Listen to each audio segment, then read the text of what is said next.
So yan, gagawa tayo ng 12 volts DC fan speed control circuit. Kagaya ng sa video natin. Pag ikutin natin pataas yung potentiometer, malakas po yung ikot ng fan, bibilis po. Tapos pag ibalik naman natin yung potentiometer natin pababa, dahan-dahan din po yung ikot ng fan natin hanggang sa mag-off po. Yan. Diyan ikutin natin paakyat, ibilis yung ikot ng fan. So ayan po. So ayan, umpisa na natin. So gagamit tayo dito ng TIP41C NPN transistor. Ayan. Tapos gagamit tayo dito ng 10K potentiometer.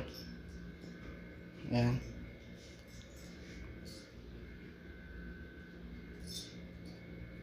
Tapos gagamit tayo dito ng 220 ohms na 2 watts na resistor. Tapos gagamit tayo dito ng 12 volts DC fan natin. Yan.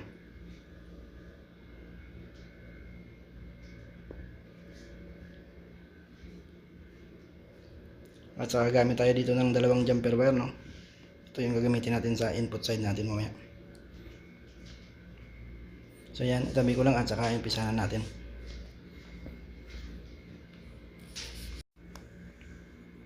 Ayan, lagyan ko muna ng ng soldering lead yung paa ng transistor natin. TIP41C po yung gamit ko dyan na NPN na transistor. Tapos ito isunod natin yung ating potentiometer na 10K. Lagyan din natin yung mga paa niya ng soldering lead.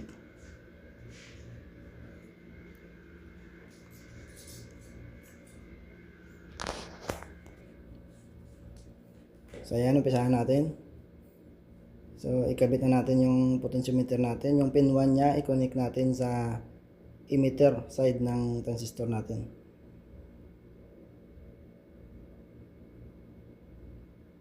Ayan.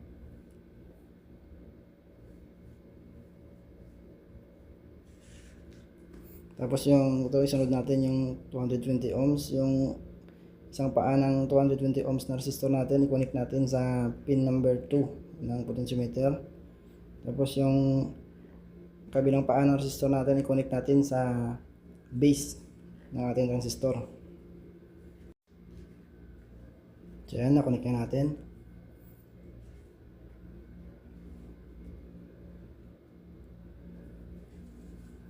Tapos i-connect natin yung input natin na 12 volts. Nakakonect yan sa pin number 3 ng potentiometer. Tapos yung input natin na negative 12 volts, nakakonect yan sa pin number 1 ng potentiometer at saka sa emitter side ng transistor natin.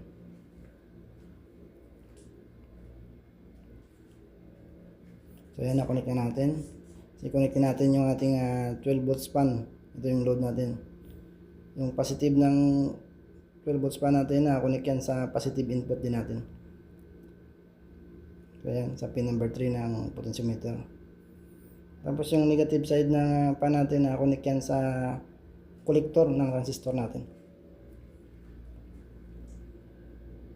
So yan, nabuo na yung circuit natin, ready for testing na. Yan.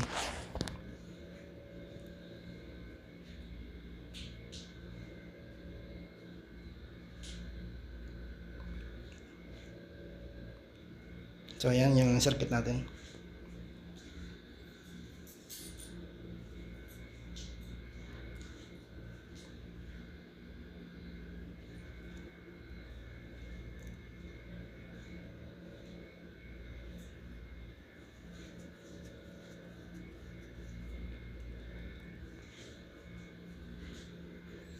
So ayan, gagamit tayo dito na supply na 12 volts. So ayan, i-select natin sa DC yung ating digital tester. So ayan, ito yung input natin. So ayan, connect natin yung negative sa negative, yung positive sa positive prob natin. So ayan, ito yung input voltage natin, 12.4 yung voltage natin. 12.4 DC po yan. Yan yung gagamitin natin sa ating circuit.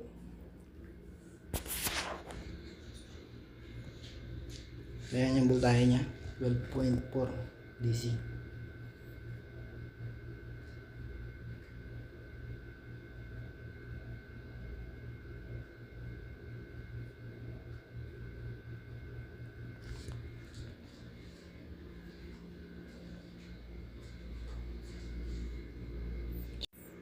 So ayan, i-testing na natin. I-connect natin yung positive sa positive input at saka yung negative naman sa negative input natin. So ayan, naka-connect na. So try natin ikutin yung potentiometer. Kung iikot pa yung pan natin. So ayan, try natin ikutin. So ayan, gagana yung pan natin. Pag ikutin ko pa yan ng pataas, lalong lalakas yung ikot ng pan natin. Yan po yung 12 volts DC speed control natin. 12 volts DC pan speed control natin yung circuit natin. Kaya babaan ko. Ikutin ko pa baba yung potentiometer. Dahan-dahan yan nung hinto yung DC pan natin. Yan. Testing ko ulit.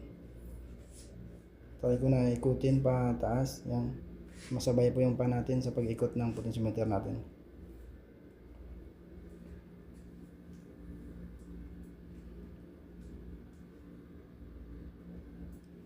Yan. Ibaba ko yun. Namatay yung 12 volts pan natin. Try ko na maikutin pa akit ulit. Yan. Malakas po yung ikot ng pan natin.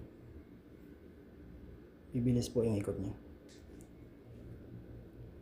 So ayan, testing natin ulit. Try ko ikutin pa taas. Ayan, ikutin po ng mabilis yung pan natin. Ayan, ikutin ko pa. Lalong bibilis yung ikot ng pan natin. Ayan. Try ko babaan. Ayan. Sumasabay po yung pan natin. Ayan.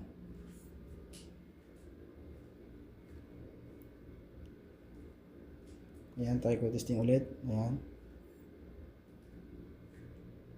Yan po, gumagana po yung circuit natin. Sumasabay po sa pag-ikot ng potentiometer yung pan natin, no?